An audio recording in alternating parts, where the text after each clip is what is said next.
Welcome back to another episode of the Red Pill Cartel.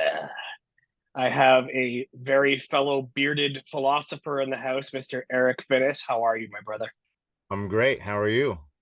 Good, man. Good. I had a little bit of a quick chore to get to before I came. That's why I was a little bit out of breath here, but I'm good. I'm good. So we're good. Awesome. Cool, man. So we met through our Telegram chat.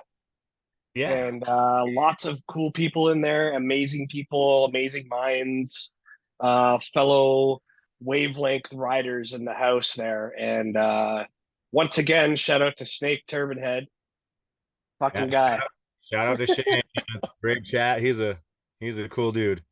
He's a character, that's for sure. Yeah. And his I love his impersonations. Oh, he does some great ones. They're hilarious. Fucking hilarious, man. Rob does some good ones too. So I was on with Vika on Sunday, and Oh Rob yeah. Rob called in as Alex Jones. It was great. That's They were like, awesome. they were like, what's going on here? Did that episode get released yet? It was, yeah, they do it live. So it was Oh, live. okay.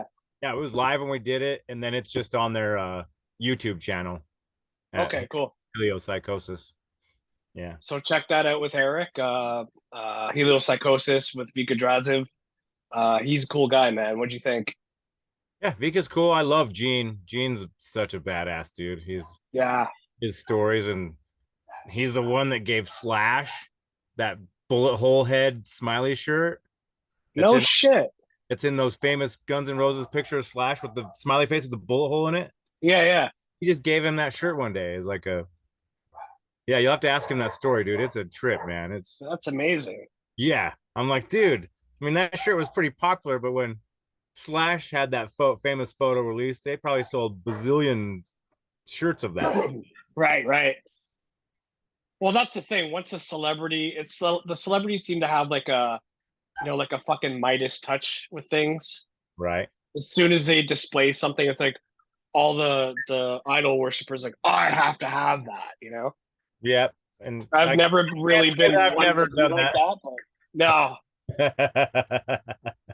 honestly, I've never really been like that. I have worn shirts of like bands and stuff, but not like say like if fucking Axl Rose was wearing an obscure T-shirt, I'd have to seek it out to get it just because he has one, right? Right. Yeah, weird shit. Weird shit. The whole pop culture idol worshiping stuff, man. Like I get it, but at the same time, it's like I just don't go there. Yeah. Yeah. People need heroes though, man. People need heroes. For sure, for sure. And from what I've discovered in the last 3, 4 years, most of my fucking heroes are dead to me now. Yeah. How crazy is that? Yeah, Like, I have a couple that have survived, like Bob Marley, Peter Tosh, like very few. Like so very few. yeah, I very mean, Gene Simmons was already a fucking asshole, and I already knew that. But when he said that if you don't take the shot, you're evil, like this is coming from a fucking Jew dressed up like a demon for 50 fucking years. You know what I right, mean? Like, come on, man. right. That's And for we're the evil ones? How fucking ironic is that?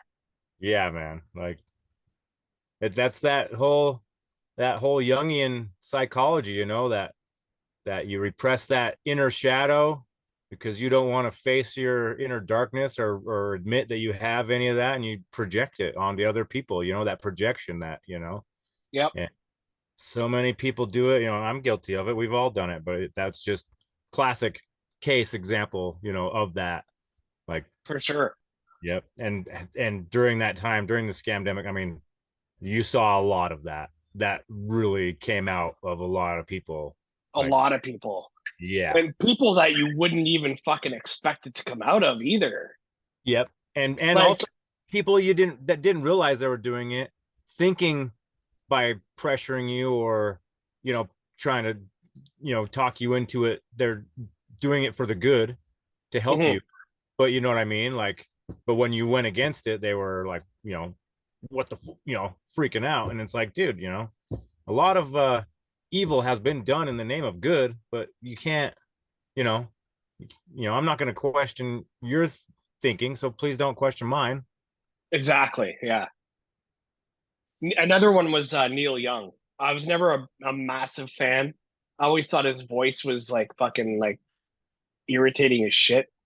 But this guy has a song called "The Needle and the Damage Done," and he's Right? fucking promoting the vax. It's like, dude, you're a fucking idiot, man. I mean, he's probably talking about heroin, but still, Well, like, yeah, for yeah, sure. still, yeah, it But I goes. did do an episode with a good friend of mine. She's severely vax injured from when she was a child, Wow. and I when I promoted the episode, I put that Neil Young song on the fucking episode, and I titled it "The Needle and the Damage Done." Perfect. Perfect. I mean, Yeah, I was always a big Skinner fan, but Sweet Home Alabama is not one of my favorite songs of theirs. And right. that was just because I went to Alabama and didn't really enjoy it, but maybe it was just the time and the place I was at. But you know, that line makes sense now. A Southern man don't need him around anyhow. Yeah, for sure, dude. It's crazy, man. Where are you from? Utah. Oh, you're in Utah? I'm in Utardia. Yeah. Holy shit. I have another podcasting friend down there from oh shit, what's it called? Somewhere in Utah. Oh, Provo. something. Yes. And he calls himself the Provo Kid. Oh, right on. So look him up. He's a really good autistic he's a teacher as well, and Right. he is purely not strictly, but for the most part, stream of consciousness just by himself, Nice. and he's really good at it too. He even I got him on once, and this guy was so thankful that he sent me up a box of gifts. Wow. Yeah, he's such a cool guy, dude. It's amazing. I have this like pink tie-dyed hoodie that I wear all the time, and he sent me that too. I was like, fuck yeah, he made it himself. Nice. Yeah, Yeah, Utah's a weird spot. Like Provo's like is the new Mormon headquarters. That's where the BYU is the Mormon college, right. and but every major city has a temple, and then it has a little sister city next to it, Orem, and then I'm in the main in the capital in Salt Lake, but I'm outside. I'm in the suburbs and the outskirts, and then you got Ogden, which is where they made the railroads meet when they were doing the railroads across the country, and that's where the final, the Golden Spike was driven in, and that was a whole big uh Mormon thing too. And they showed that. I don't know if you ever saw that series Hell on Wheels. It was all No. it was all about the railroads, and they even had Brigham Young and the Mormons in there, and how he made them, like, talked them into condom or whatever, blackmailed them to divert the railroad through Salt Lake City. And so it eventually had two paths, where one goes straight over to Ogden, and then another one, bent down and went into Salt Lake City to make Salt Lake a main hub, like to connect it. It was pretty crazy that they had. It was pretty cool. They had that in the series. It was pretty. That is crazy. Utah is north of Arizona, correct? Yes. Yeah, because there's parts of Arizona that look similar to Utah as well. Oh yeah, yeah. The South Yeah, all looks the same. Like, so, there's the Four Corners area where Utah, Arizona, Nevada, and Colorado, I believe, all meet. right. And I've been down there, and it's cool down there. It's what they. I know they film a lot of the Mars up in Canada, but it looks like Mars down there. It's totally.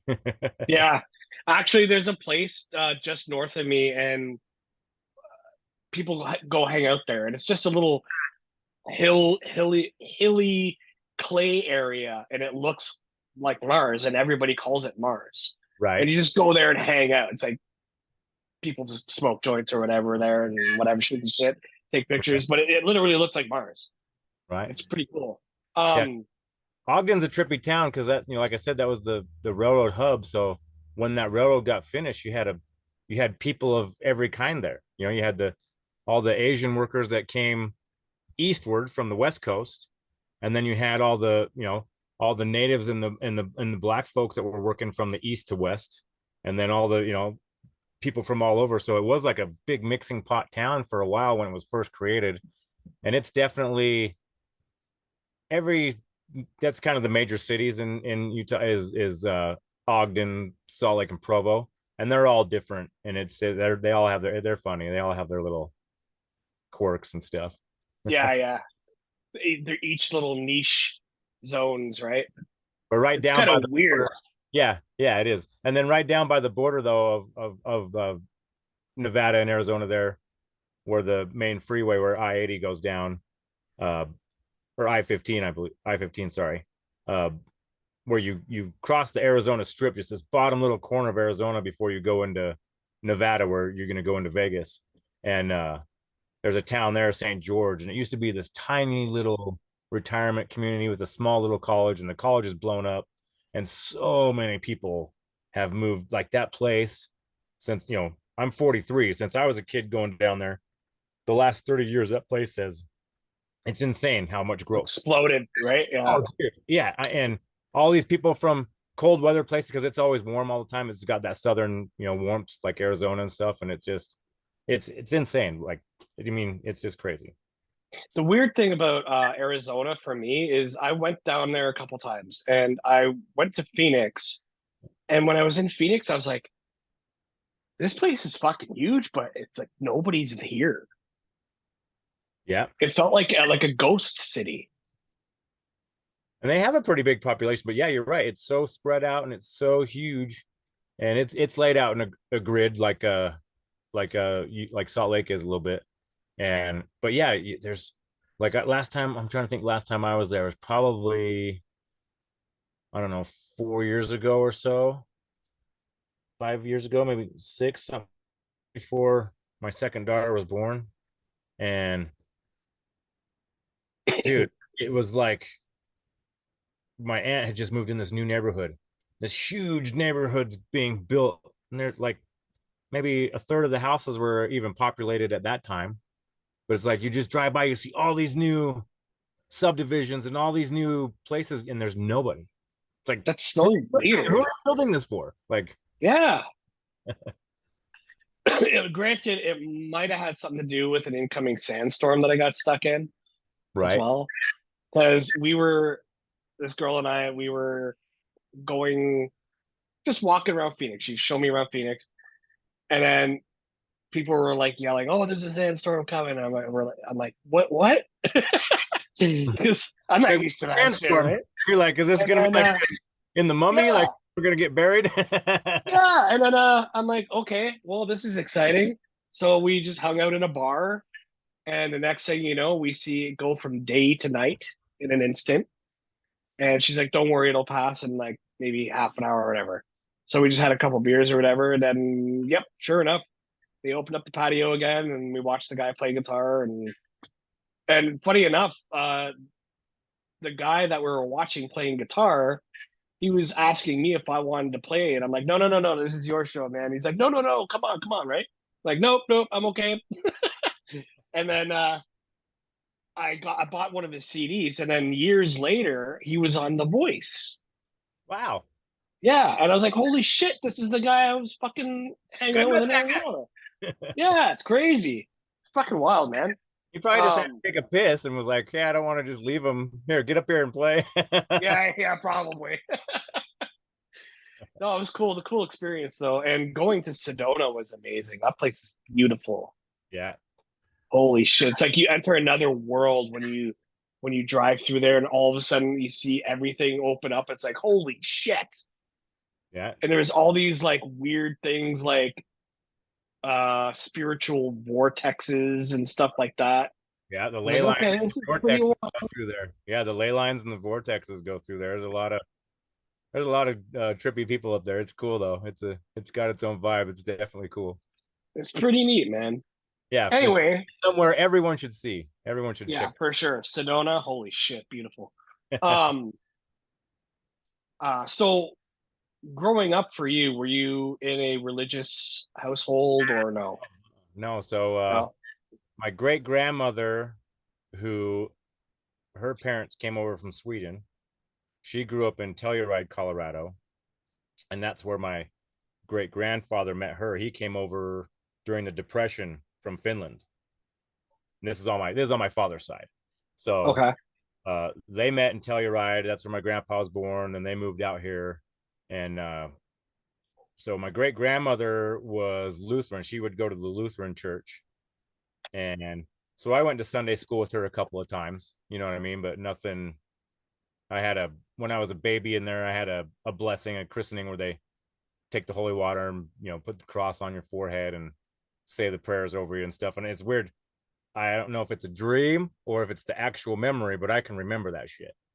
And I'm talking like not even a year old, like a baby. Well, it's like a core memory, right? Yeah. Like I I remember. have baby memories as well, so Right. it's not as uncommon as you think.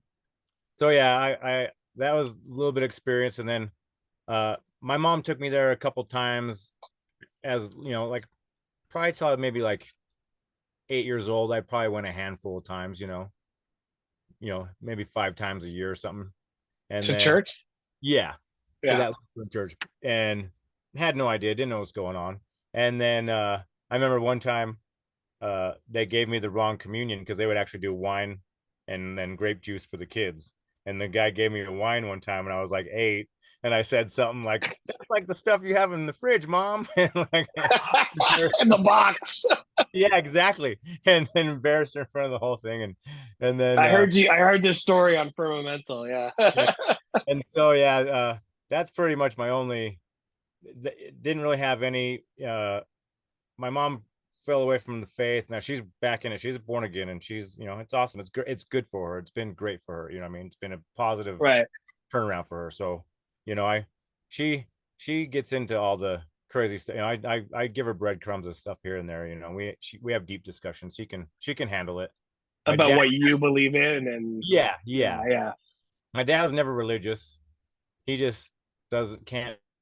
But he thinks of God as a old white bearded man sitting up there watching over us, and he just can't fathom that. That's like what most atheists think. Yeah. Or Yep, flying spaghetti monster, they like to call yep, it, yep. And then which is completely retarded, but whatever. yeah, and then my mom's side, they weren't very. My mom's mom wasn't at all. She was, you know, just not super educated from Kentucky, kind of that Kentucky racist old grandma, and and then but that's the same. So here's the thing: my mom's not very educated from Kentucky old racist. Then my dad's mom, super educated. Uh, you know, I don't know if it was just the University of Utah, but another school. And they're from. I can't remember exactly where it's from. Her uncle was a general in the Civil War. They're super whatever, and not for the North, for the Union, not the South. And then she was super like that upper crust wannabe, like we're better than everybody. And she was the same way, kind of had that old grumpy grandma racist, just Crotchety old curmudgeon. yeah. And then she Yeah. was what's the like Lady Mason thing? The Ladies of the Eastern Star or something. She was like high. Yeah, I think so. Yeah, she was high up in that. She was the first female barber in Utah, even when it was illegal for women to cut hair. Huh, she was like, "Fuck you." She had an underground, yeah, at the I think it was the Hotel Utah. She had an underground secret spot where she was doing it, and then it became That's legal. badass. Yeah, and so then she had it was right downtown, like in a main building across from. I was showing Alex from Firmamental a bunch of these places, and she had a high end clientele. So I think there are a bunch of connected people and stuff. Who knows? Yeah, for sure. Yeah, and so then she had like 7 husbands. She would, you know, my grandfather, my dad's dad, and was her like 5th husband, 6th husband. Wow.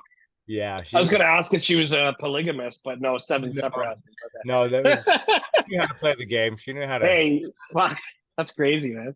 Yeah, she was a badass though, and so then it's funny, So then my She's mom. still around? Nope, she passed away. Ah, Oh, probably.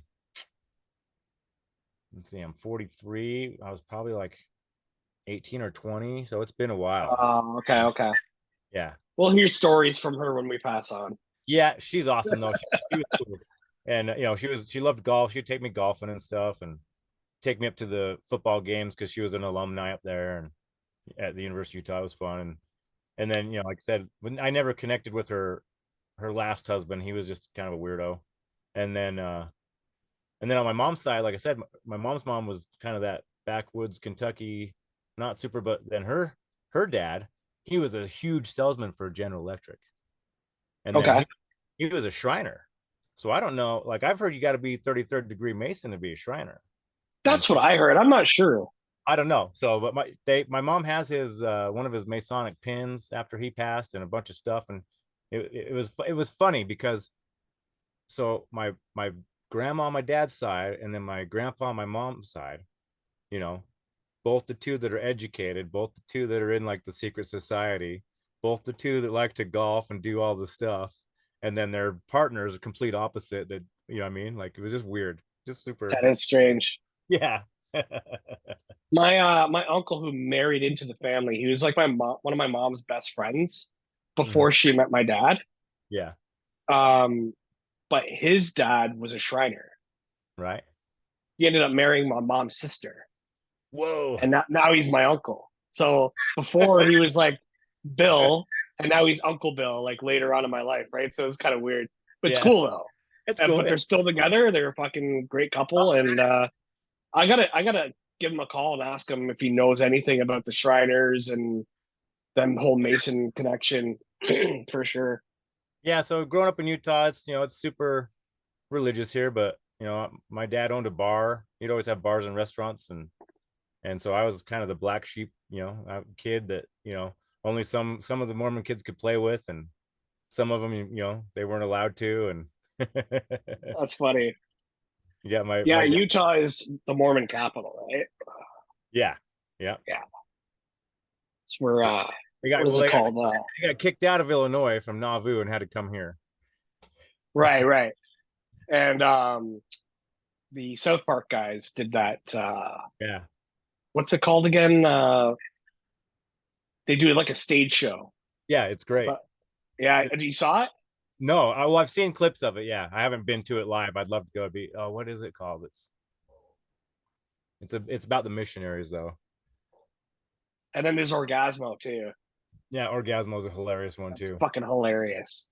Um, so okay, what made you go through the spiritual journey? Like what woke you up and kind of because for me it was like very similar to you. I only went to church for like weddings and funerals and shit growing up. Never really believed in God, but always had it seated in my mind like there has to be something, right? I Right. always felt that deep within, but I always felt like I don't think religion has it right, you Yeah. know? But I did go deep dive into Christianity and even the Hebrew roots. And I started getting very dogmatic and I started judging people. And then I snapped out of it one time when I had a fucking dream, very vivid dream where, and I believe it was an angel, but he was in the guise of a Toronto rapper. um, and he held up the Bible in his hand. And he said, "Brother, these words can either bind you or free you." And he said, "The choice is yours." And when I woke up, I snapped out of it and I said, "Okay, I think I went down the wrong path." Right. You know what I mean? And That then really I had just happened to me. multiple, yeah, I had multiple vivid dreams of like how Yahweh is probably the devil, you know, terrifying fucking dreams Yeah, I where heard that people one would about be, the glowing words on the letters on the wall. yeah, yeah, yeah. Just like, and like, I'll never forget them. And these dreams were like 15 years ago and I could still see them like they were last night's dream, you know? Yeah, so I was just always curious. I would listen to what people said, and one thing that get me is all the people that were into Christianity. So I went to the Lutheran church a little bit as a kid. Then I had friends that were Mormon. They dragged me to church. Went to, a couple times to different LDS churches, and they all did it. And what was funny is the different wards. That's what they call them. Do stuff differently.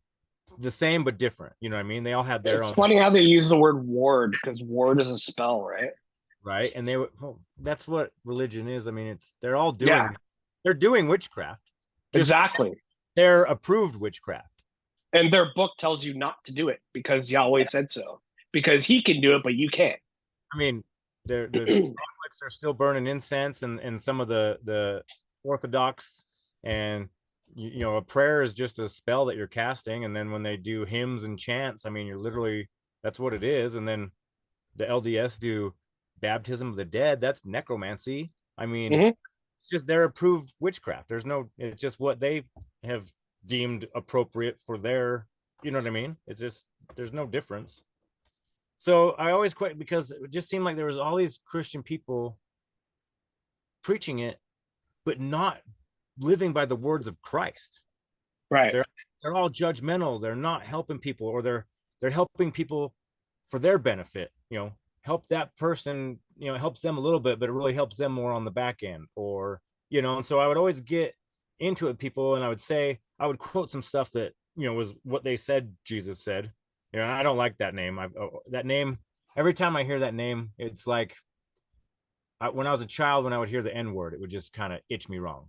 It would just It's I get a little bit of a a cringe factor when when yes. people say like, "Oh, in Jesus' name" and this and that. And it's like, okay, do your thing, you know. That same I, cringe when, and so it's like excuse me. when people would do stuff and say stuff, I would quote something that supposedly he said or did to argue them, and they would be like, would have no answer and be like, oh, whatever, it's not like, you know, I'm like, well, this is who you're worshiping, and you're not doing what you're supposed to do. That's just, Yeah, you know, yeah. your idol. And so I got started, you know, I got into stuff early, like I just like your story about that dream with the rapper. You told that to Todd Cave on that episode. I just Yes, listened to that first episode you did with him. I did say it on there. Okay, cool. Yeah, and so I read those books, the ones he was talking about, the life and teachings of the masters of the Far East. Right.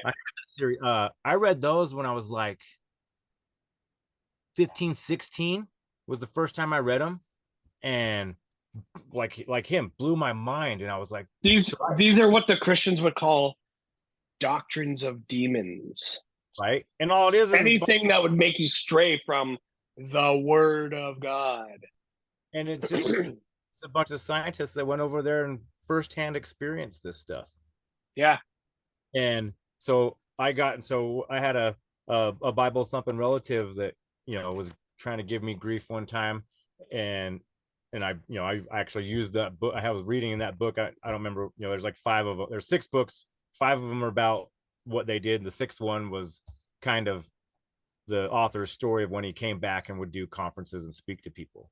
And so I used that book, and was quoting stuff out of it, telling her stories out of it, you know, like, you know, no, it's not just the one thing, you know, like, so when like those books start off, the guy's there, he meets the guy he's supposed to meet, and he says, okay, let's walk over here. And they walk into the jungle, and there's this dude sleeping under a tree, and the dude he's walking with walks over and lays down on the body, and then the body gets up. It was the same dude. So he like straight astral projected to meet the guy, and then took him to his body. It was like, what? That's like one of the first stories they go in the book, like of when he met.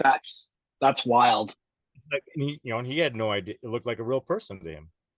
And so then there's another cool story I'll go over real quick, because they're up in Tibet, and they went to meet this like Buddhist tribe or whatever, and this Buddhist leader's freaking out on him. He's because they're a bunch of white dudes. He's calling them all Christians and telling them how evil they are, and that, you know, his god Buddha is so much better and powerful, and he should kill them and do all this stuff. And then all of a sudden these words appear, you know, in thin air, stop, you know, and then like Buddha appears and like starts talking to him, and then says, no, Jesus is my brother. He's a fellow messenger. He's a teacher too. Like basically saying we're both messengers. We're both Christ's, kind of, you know what I mean? And then Jesus appears, because the chief starts arguing with Buddha, and he's like, sounds like a Mortal Kombat tournament. Right? He's like, you're the one Jesus enters. well, like, yeah. Well, no, like Buddha's like telling him, like, you can't claim to be a worshiper of me, or like a representative of me, if you're acting this way. And then Right. then then Jesus appears and he like puts his arm around him, like, this is my homie, like, this is my bro, dude. Like, you got it all twisted, you got it all wrong. You're not. And so that was a pretty crazy little story in that book. So like that book, and then just like you said, when you start learning about the Egyptian stuff, I went down, started getting into all that, and the Hermetic mysteries of Thoth and stuff, and Thoth, however you pronounce it, and The Emerald tablets and shit like that. and then Yeah. later on, I read all those Sitchin books and stuff, and I was super Ancient Aliens for a while, and then I'm not really a heliocentric guy. I think it's more interdimensional, and I mean, break down the word they use, extraterrestrial. Terra is land, so I believe Yes. terrestrial is just the extra land we're not allowed to go to. You Right. know, so I think that and like how Todd was saying, like Venus could be another star. Like, well, that could be why people reported two suns and different things in the past. Maybe they're on a giant different movement. However they move in the heavenly bodies and stuff, and it every whatever thousands of years comes in and they exchange spots or who knows what, you know what I mean? And so yeah, just all that kind of woke me up, and it's just that stuff's just what they present to us just isn't cool. Like being a lost in space evolved monkey that doesn't matter, that's, you know what I mean, like being an actual creation of God and in a magical realm of all these ancient mysteries from the Bible to the Egyptian to the Sumerian to all of it, it's just so much more cooler to me. Like it Yeah. just grabbed me. I'm like, this stuff is amazing. Like, you know what I mean? Like all It's the way like Sam Triple always said, like this what we're living in is so much more interesting than what we're led to believe, you know? and it's Like like it's fucking amazing. The things that other people create too that make you think and ponder of what's possible, you know? yeah, and it's Because like the one thing I've learned is that there's a very fine line between myth and reality, yep, you know? very fine line. And I think this spiritual and the esoteric, the occult, the witchcraft, science, we're all one at one time, and they separated it to Yes. divide and conquer. Right. It's all the same move they do over and over and over again. And when you break down all these ancient myths and religions, they're really all telling the same story pretty much, just in a different way. Like, you know what I mean? Yeah. Tower of Babel, it was possible, and we all got spread out differently to confuse us, and to so that because whoever's running this place, whether it's Enlil, Enki, Satan, the devil, the trickster, I think it's all one and the same. It is a big trick. I think we've discussed this in the chat many times how God is both good and evil, right? Yeah. There's not one without the other, so Right. it's like you gotta balance that out. You gotta know how to, I think I've worried so much about my inner darkness that I've just tried to suppress it so much and walk in the light, you know, that it's probably built up, and I need to like just purge little bits out, not in an evil way, but like just, it's okay. Yes, absolutely. You got to balance it, man. Yeah, it's okay to be. Don't be fully light and don't be fully dark. Take a neutral stance, Yeah, right? yeah. Like you got to rub one out every now and then, right? There's I don't know if you're from, Dungeons and Dragons, obviously, right? A little bit, yeah, So, yeah, yeah. have you ever heard of Shadowrun? No, but is that one of the missions? One of the No, secret? it's a tabletop RPG like Dungeons and Dragons, but it's its own separate world Is it story. like? Wasn't there a It's a Xbox game? different game. Was there an Xbox game? Yes, yes, That game yes. was. I loved it. It was totally different than the RPG version. There's also RPG versions on Super Nintendo and Genesis, but Okay. the story goes something like in the year 2030 or something like that. Uh, there was what was called an event called the Great Awakening. And what happened was the ley lines, there was a huge earthquake and the ley lines opened up. And once the ley lines opened up, all these other creatures came out like trolls, orcs, dwarves, elves, all that stuff. And they ended up integrating into society. and there was also what was called the Matrix, which was the internet, and people in this time had brain chips, and they could jack into the Matrix and like go on. People would be called shadow runners if they were hired by a what was called a Mr. Johnson, and the Mr. Johnson would give them a run, a shadow run for money. Kind of like So Johnny Mnemonic. exactly, that's why I love Johnny Mnemonic, because I love Shadowrun, right? It's basically a Shadowrun ripoff.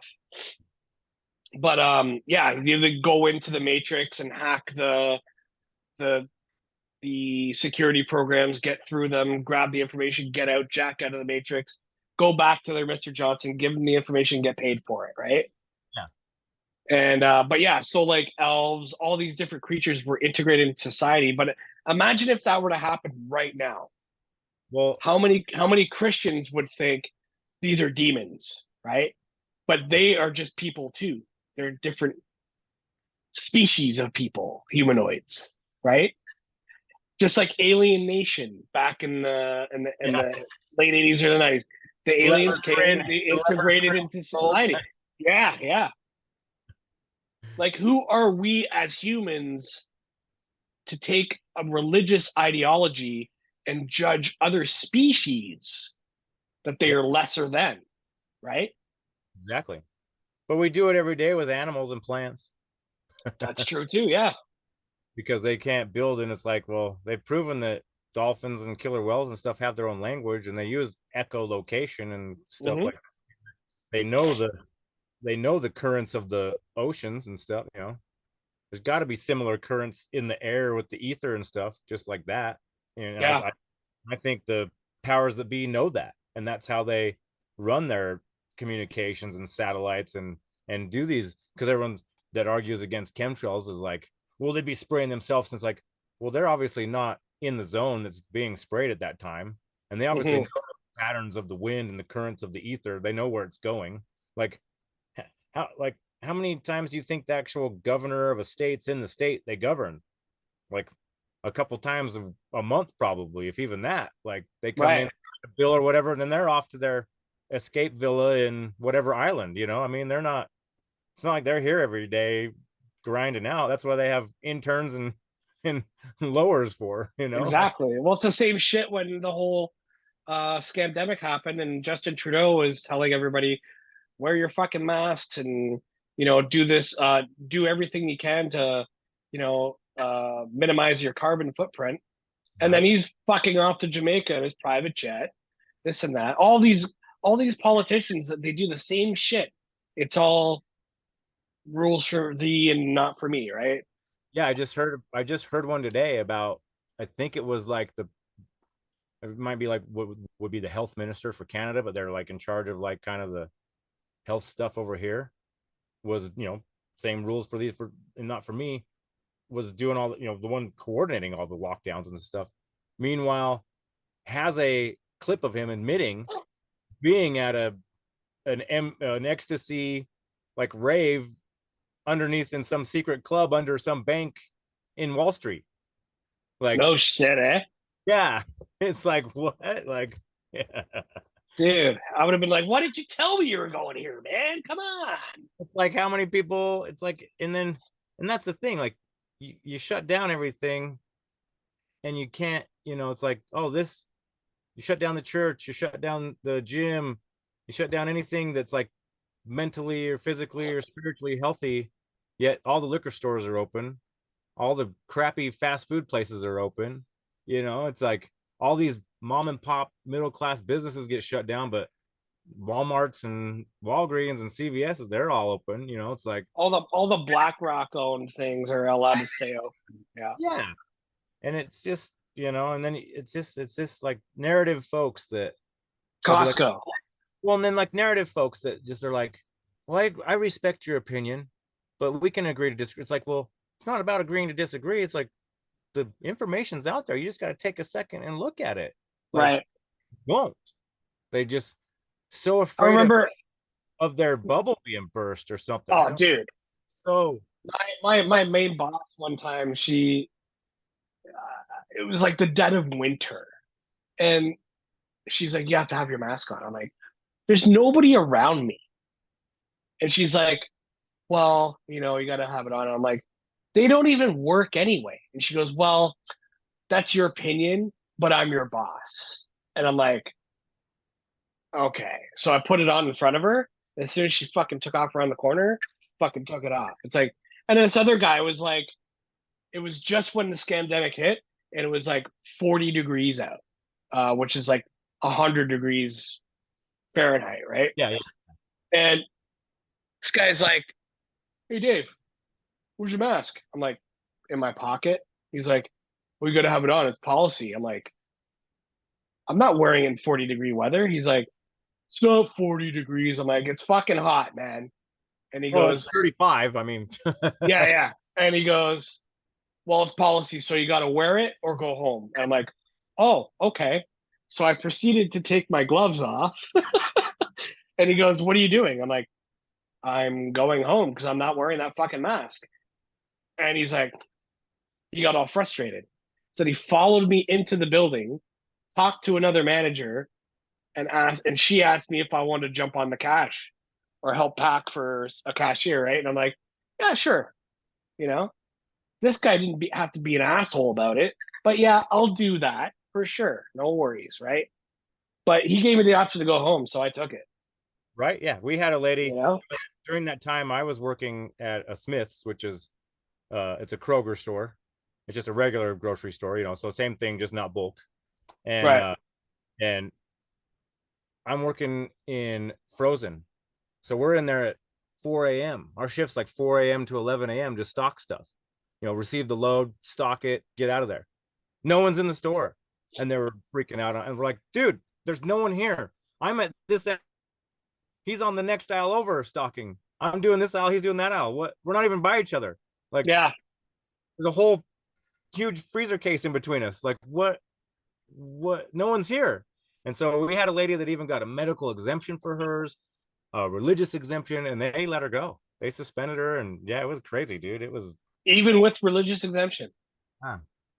I hope she got compensated after that. I don't think she did. It was Dude, that's fucking evil, man. right.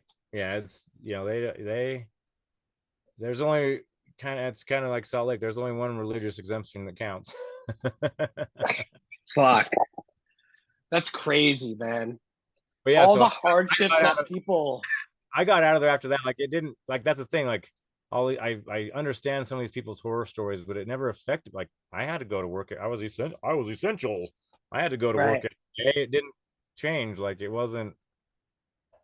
It was just weird. I remember trying to get this is a kind of off topic, but well, not really, but I tried to get this job when I was down and out. I didn't have a job or anything. I had no money, no income. And I went to this one place and they said in the job ad, they said no, excuse me, no perfumes, no deodorants, no colognes, whatever, right? So I go there. I didn't even take a shower or anything. I just went there and we're talking. They're doing the interview and they're like, oh, oh no, I did take a shower. This was the problem. They're like, are you wearing deodorant? I said, no. Cologne? No. And they said, well, there's something on you. And I'm like, maybe soap? They're like, that's the problem. And I'm like, What? so you're telling me if I work here, I can't even take a shower? And they said yes, because there's a lot of allergies in the workplace. Like a lot of people have allergies.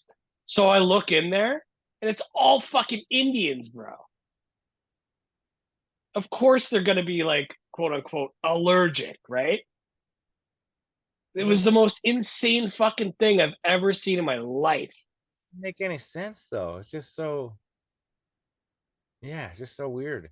I couldn't believe it. I'm like, they showed me around and it was all Indians working there. I'm like, no wonder why. Okay, I get it. I don't belong here, you It's know?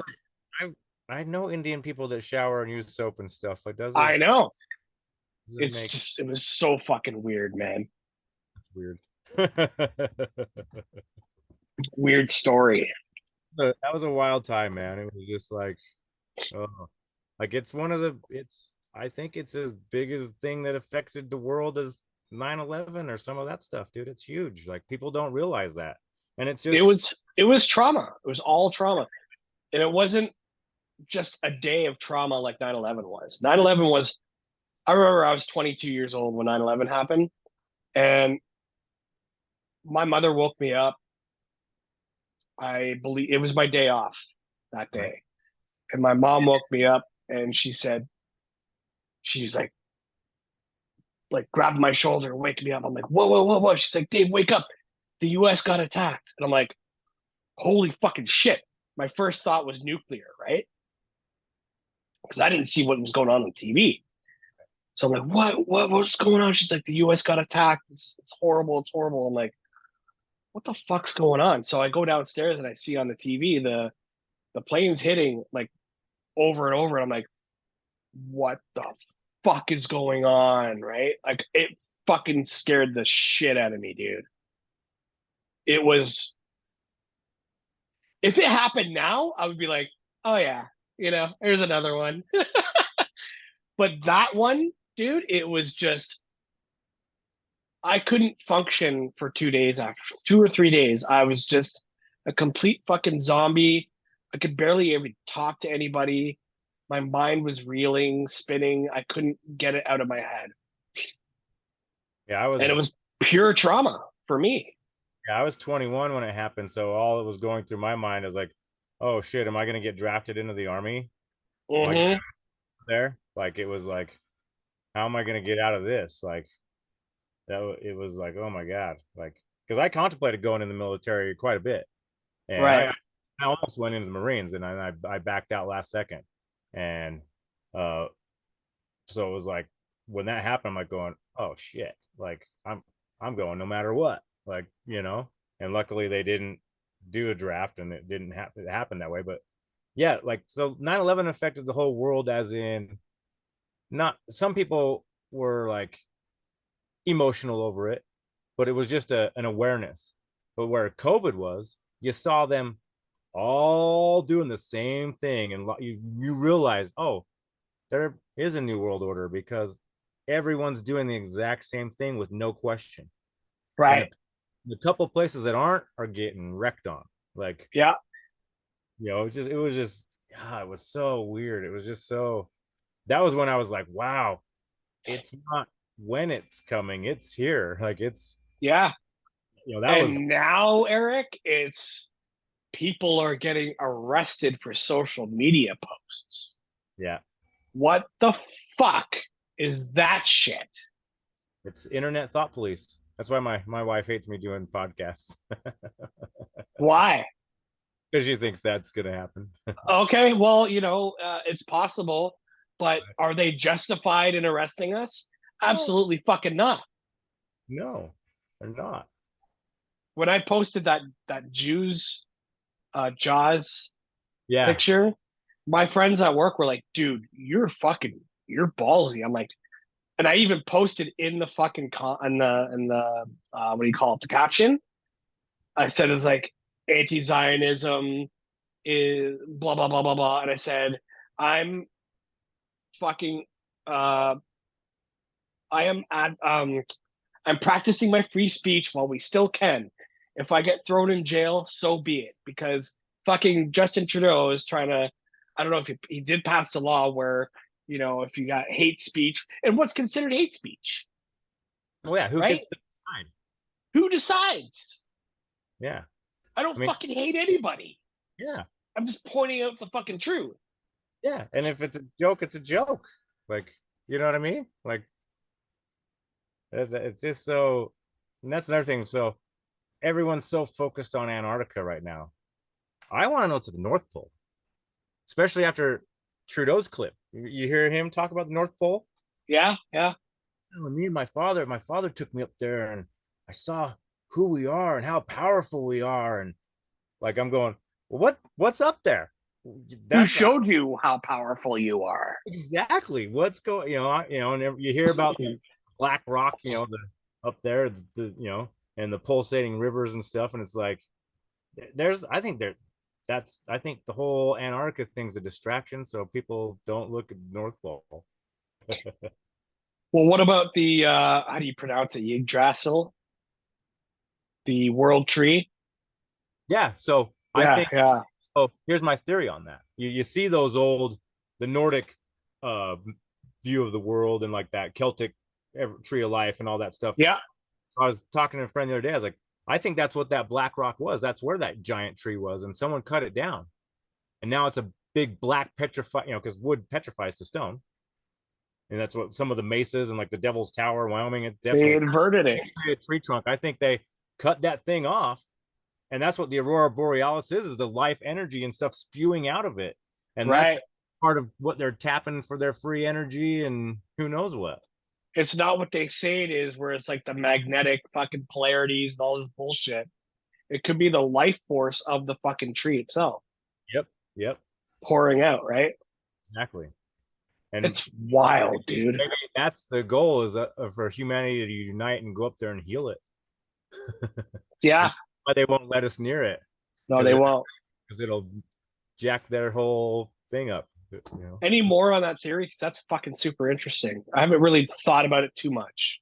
Not really. That's about it. I just think it was either one of those magical trees or the magical tree, and something or someone had managed to chop it down, and now that's why it's the black rock because it's life essence Putrid. is pouring out of it, and it's petrifying into this black magnetic stone that makes all the it all which is happens. also could tie into the what do you call it? The fucking Mecca. Yeah. Yep. Maybe it's part of the tree, or I don't know. Could be. Who knows? It's just a thought that poured in. It could But be. there is a game way back on the NES, your OG NES, called Faxanadu. I remember the And name. yeah, excellent fucking game if you ever get a chance to play it. Hard as fuck, but it's a really good game. And it shows you walking towards the world tree before you begin your quest. And they said in the game, there's numerous fountains within the tree that you have to get the water flowing again, right? So you Right? got to vanquish the evil inside the tree in order to make the tree of life vibrant again, I right? think And you're like this little miniature elf, and you're yeah, inside the tree. Yeah, dude. Yeah, that's it there's all ties so together. much. There's Yeah. more, like I said, lies in the media, truth in the media, lies in the news. Like it's or truth in Hollywood, lies in the media. It's it's like you know telling in our group chat, it's like, oh, I like to take pieces out of each religious book and kind of put there. It's like, well, we need to start taking all the tiny little pieces out of all the video games and movies and stuff and put the puzzle Oh, together. for sure. I've been doing that for quite a while, man. Like all there, like it's all, it's crazy. It's just so wild because the people who are involved in creating these pieces of art, I always looked at video games as an art form, Yeah. especially the older ones. Oh yeah. Um, but the people who are involved, like the programmers and shit, they probably knew exactly what we were talking about now. Yep. And so they put these things in the games to like help us plant seeds within our lives, right? We didn't see it back then, but now that I've been like, I got a retro system. It's like this big, and Nice.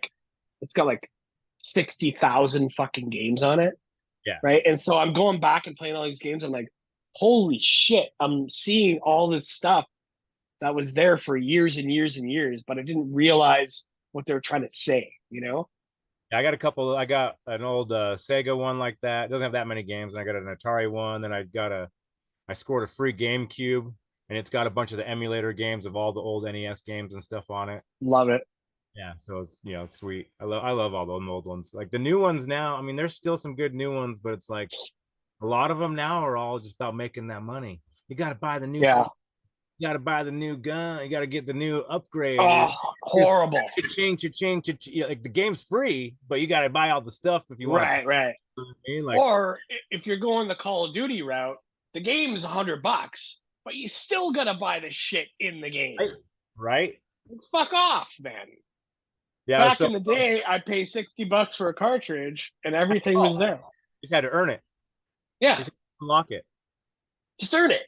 Yep. What's so wrong about that? No, I'm gonna pay $30 for a new fucking skin, and you put out like hundreds of them on the daily. Well, It's that's that crazy. that new young, and not to hate on the young people because there's a lot of amazing young people, and a lot of them have really good attitudes, but some of them are just don't have that work ethic, and so Right. they want it for nothing. They don't, they don't want to. None of them want to start as a fry cook and work their way up. None of them want to start a basic job and put in the No, time. they want instant gratification. They want, they'd rather cheat their way to a degree or a piece of paper and start as a boss that doesn't know shit. Yeah, I see it all the time. Oh yeah, yeah. The past few days I've been playing this game that came out for free if you're a premium PlayStation subscriber. It's called The Plucky Squire. Huh. Okay, it's very cartoonish. You're literally a storybook character in a book. And when you go from screen to screen, the fucking pages flip, this and that, right?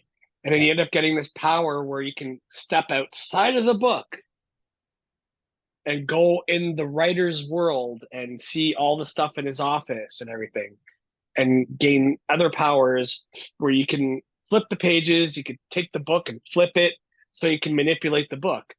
And the main bad guy realizes that he's always the one that loses, and that the plucky squire, which is who you are, always wins every single fucking story. So he's trying to do everything in his power to make you lose, but you Right. keep getting more powers to manipulate the story, go outside of the book, find these new powers, and get through and defeat him. Right? It's fucking amazing because the graphics in the storybook are like flat 2D, right?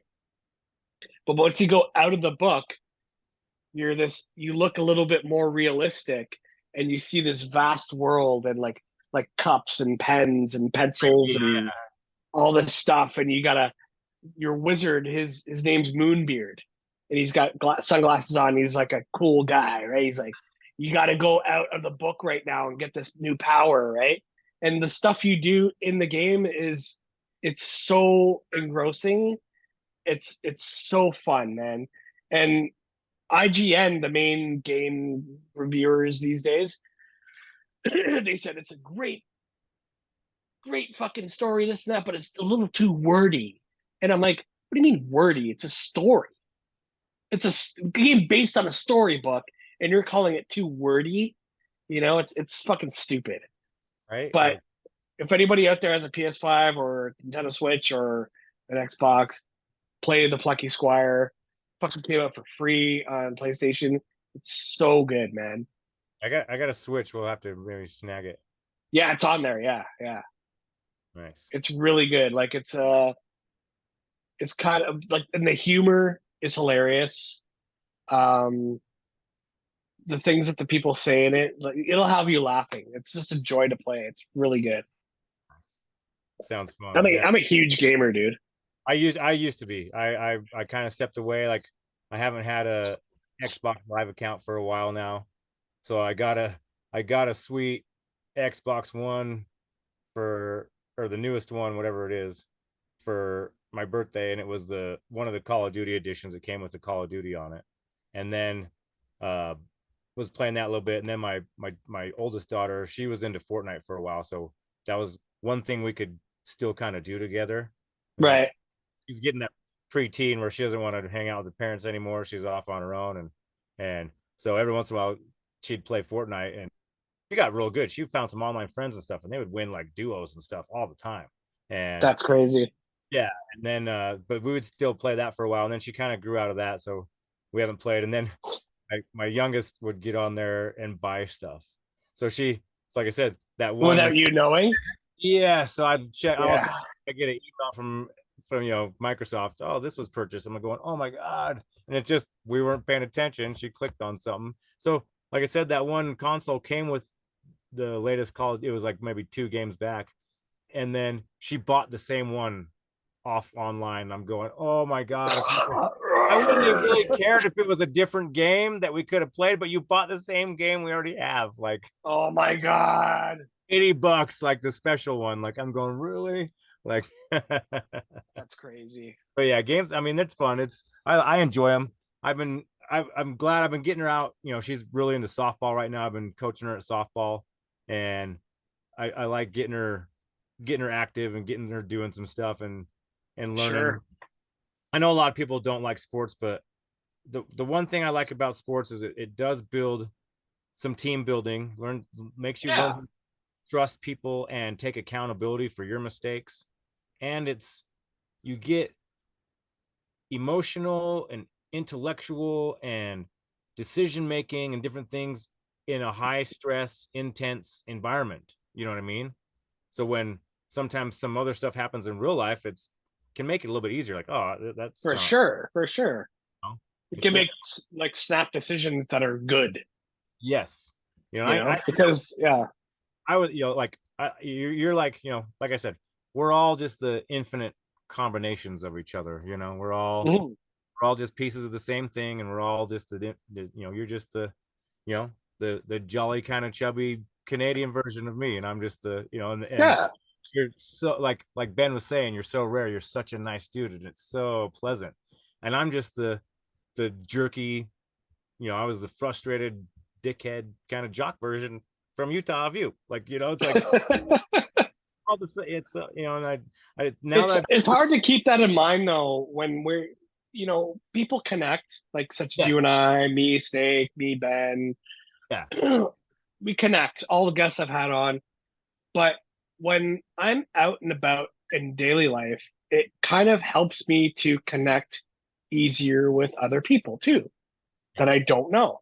And I know every person that I encounter has their own fucking story too, right?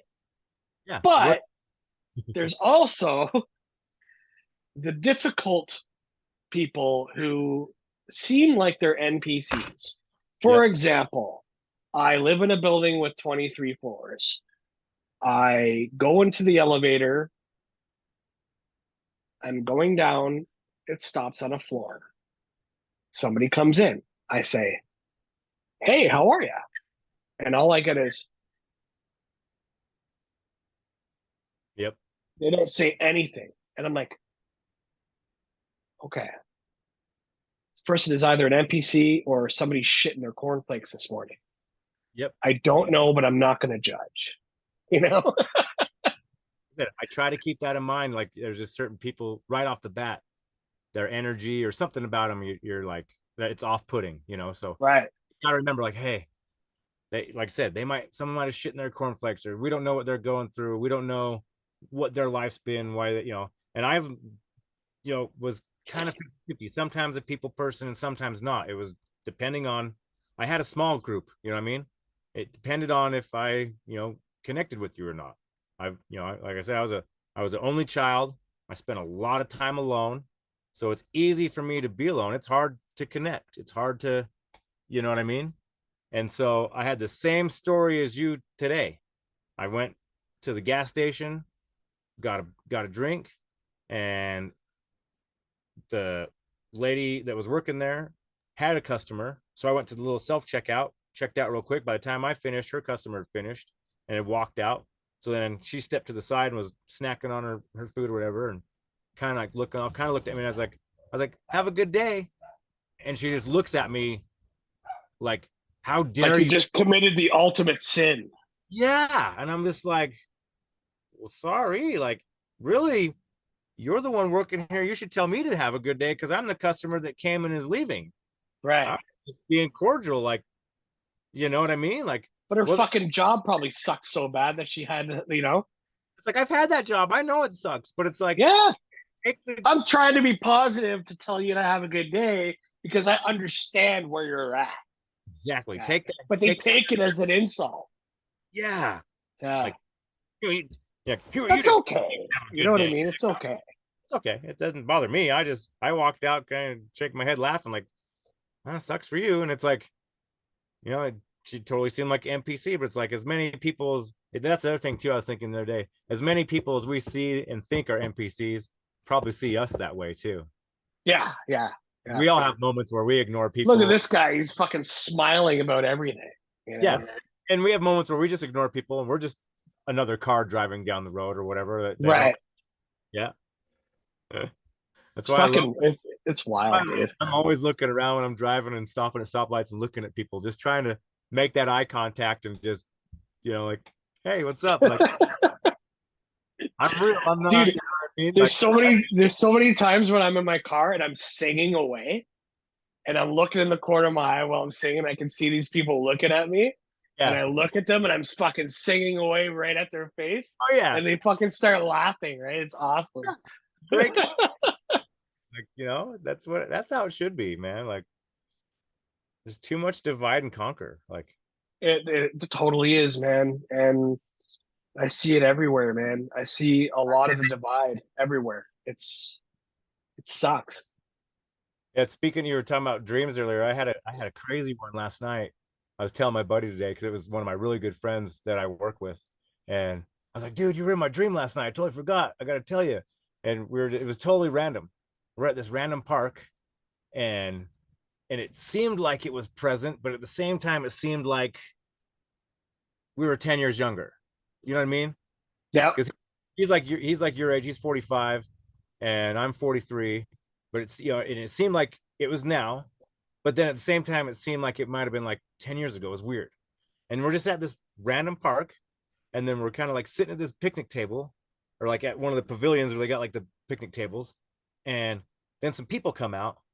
And so first it was like these two guys and this lady, and we all start talking, and then we realize it was like there was like a rookie, like a basketball camp or something from like some people trying to get into the NBA or something.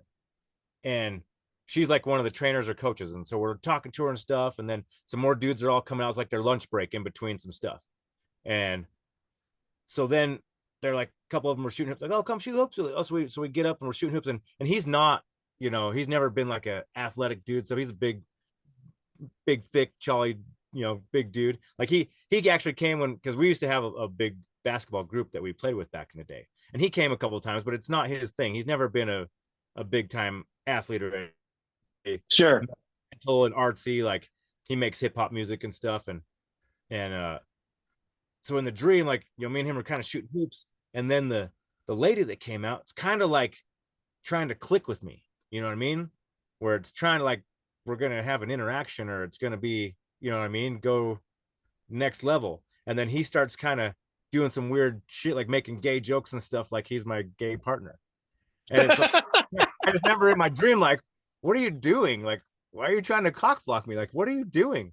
Like, it was just so weird, And then Yeah. next thing you know, it's like, oh, I'm going to go over here. And because the whole like vibe that she was trying to connect with me was gone. And so then I go and I'm like cooking some burgers for me and him. And there's some other players there cooking, and I'm like talking to him. And so it was just super weird. And then I wake up and I'm just like, what the hell? And I'm like, but wait a minute. Like, was that like a succubus or an incubus trying to get me in my sleep? Trying to have a sexual dream with me. You know what I mean? And my homie was there as my guardian angel, or a guardian angel was there disguised as highly possible. Someone they knew that I would listen to or like respect. And yeah, like, because if he didn't cock block you, and saved she me, might have like, got to you. Yeah. Yeah.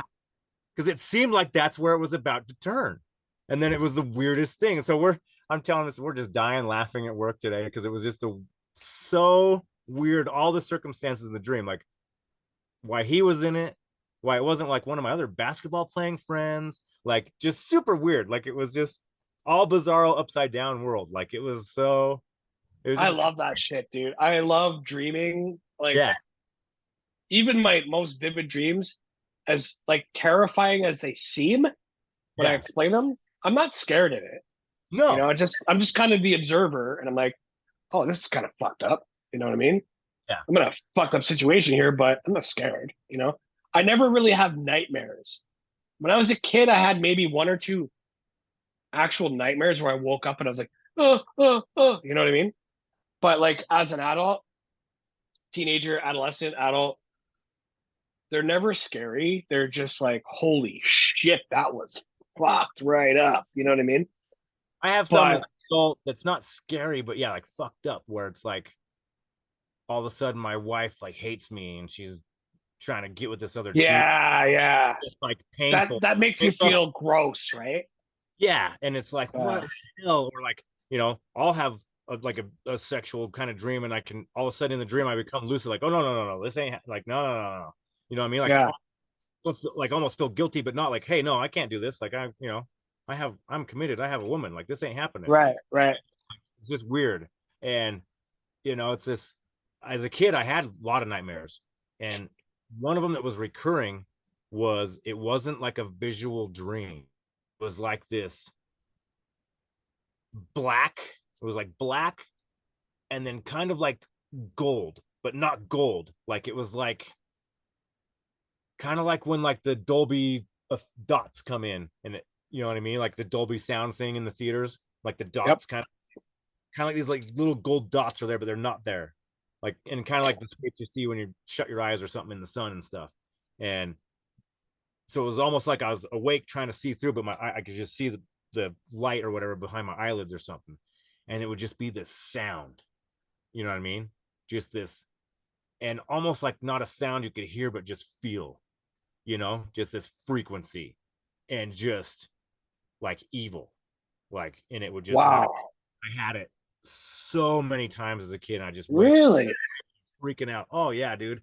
And it was just so intense. And then probably, I don't know, bunches like maybe like 4 to like 7 years old, maybe, or somewhere around there. And then never again after that, but like a shit ton of times.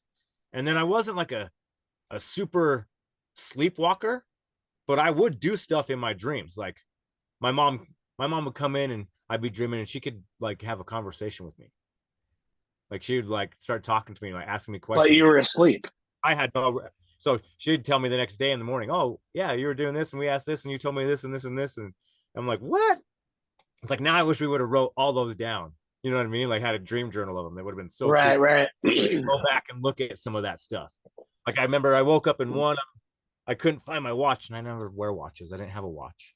And I'm in the corner of my room just throwing stuff, digging, like to nowhere to find this watch that isn't there. And she came in like, Holy shit. like, I can't find my watch. And then I woke up like, yeah, what am I doing? I don't have a watch. Like, what the hell am I doing? So I get nervous sometimes, like, because I do like I've had fighting dreams where like like my wife's like, you almost kicked me, stop, you're fighting, like wake me up, like it's not real, it's a dream, like I'm in there like freaking out, like what I mean, because have you ever had that dream where you're in a fight and you can't fight? Yes. You're like punch does not, like you can't throw a punch and it does nothing, like it's like what? Or and I've had like other dreams where I've had a gun and it shoots and it does nothing, it's like doesn't do anything, like I it's think like you mentioned that in the chat. Yeah. so weird, like yeah, I know, and then and it's like thinking back on like what Todd was saying and stuff, and like what we were talking about, like the false gods and stuff. Like I had one the other day where we were about to do a show. It's funny because Todd's episode with you is fresh in your mind, and I can't fucking remember a goddamn thing we talked about. Yeah, he just talked about all the religions and stuff, and like how you were saying, like the might be worshiping the wrong thing, like might be Enlil, it might be who knows. Yeah, what. that's I'm still there. You know what I mean? I'm still on that wave. Yeah, and that's where I was, and like you said, I kind of was coming back around to Christianity a little bit, and then now it's like no, like through our chat and other people and different experience and things and stuff, it's like whoa. But like this dream I was just about to tell you, I haven't performed on stage for years, and in the dream we're getting ready to do a show, and so we're there with like the promoter or like the venue person, and we're getting ready, we're kind of in the green room and stuff, and like I've been sober for 3 years now, so but we're going outside to smoke one, and like I'm looking down, and then like there was like a cop there, like sitting there, like spying at us, and like we didn't care, we just went about our business, and then all of a sudden we're like walking down, like oh we'll be back, like because we were just checking out the venue hours before, and then we're gonna go do something and come back. So we leave, and there's like this park and there's these like some homeless people and stuff. And there's cracked out homeless lady like wigging out. And I'm like, what in the hell? And then all of a sudden she gets up and starts freaking out on me, saying I stole her shoe. And I'm like, I don't have your shoe. And she starts chanting and doing some shit, and some black venom looking stuff's coming out, like Oh shit. from Venom, like the what inhabits Spider-Man and shit. Like Right, it's right. yeah, and it's like, and I'm just like, what the hell? And I'm freaking out, and like we talked about, I don't do the name Jesus, and in the dream I said, in the name of Jesus, I rebuke you or whatever, and it didn't go away. It just kind of like paused, and it was like it was like waiting for my next move or something. It was super weird, and so I was like, I don't know what to do with that. Like, I don't You know, were you were like in some kind of a fucking magic battle. right? And it was like, That's what it feels like. and it was like, and it just felt like, that's why I say I think the trickster rules this realm or dimension, whatever we're in, because I was like, it didn't feel real, and it didn't have me a connection with that, and it just felt like this kind of trick being played on me. You know what I mean? Like, oh, you think you can do this to stop it, but it's really not gonna work. And it Right, right. just didn't, like, you I know, feel that too, like where people always say when they have like a that sleep paralysis thing, yeah. and they say in the name of Jesus I rebuke you, and it goes away, you know? It makes me think, do these beings or entities have a covenant with whatever is running them to run from the name of Jesus? Like it's maybe it's not Jesus itself. I don't know, man. It's so complicated. Or it's And I either their boss and they have to respect it. And it's not that, that's but that's the thing. Maybe it's the Jew God, right? It's a ah, Jewish thing, right? So like I think the Jews ultimately have the control over this realm as well as all the magic that's going on. like, think about that. Like what he Hollywood is a huge thing too. kosher, they say it's like to to give the animal a peaceful, easy death or whatever. And it's like, well, not really. You're Don't they slit its throat and bleed it out? Like, Right. that's blood sacrifice. Like, that's not. It's the same thing with halal meat Yeah, in Muslim yeah, Islam. hell L. My I used to work for a butcher shop. It was run by an Egyptian guy, and he told me this whole halal thing is bullshit. He said all they do while they're running the fucking animals through the belt, the line, they have a tape recorder praying. It's not some fucking priest or imam fucking giving a Right. prayer to the animals. It's just a tape recorder, like And on a fucking PA system.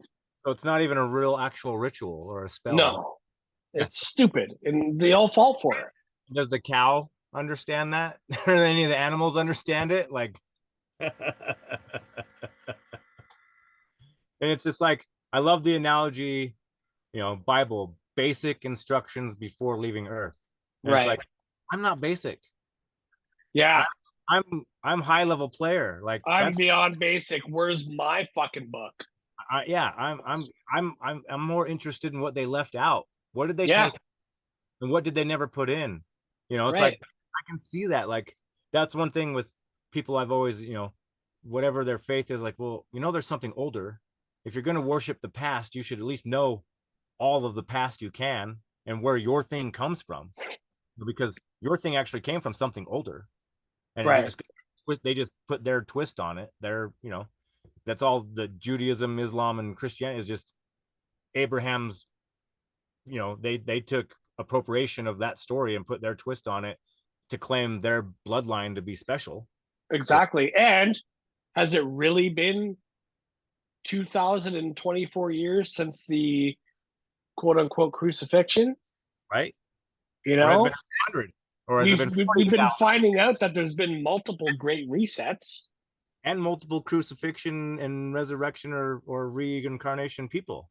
So this Bible could have been written by AI that they've Yep. already fucking had, and that's why it's so quote unquote magical, and you can't decode it. You can find code in it, but Yes. why can you find code in it? Because it was written by a fucking computer, and we didn't have that technology till the past 30 years, AI, right?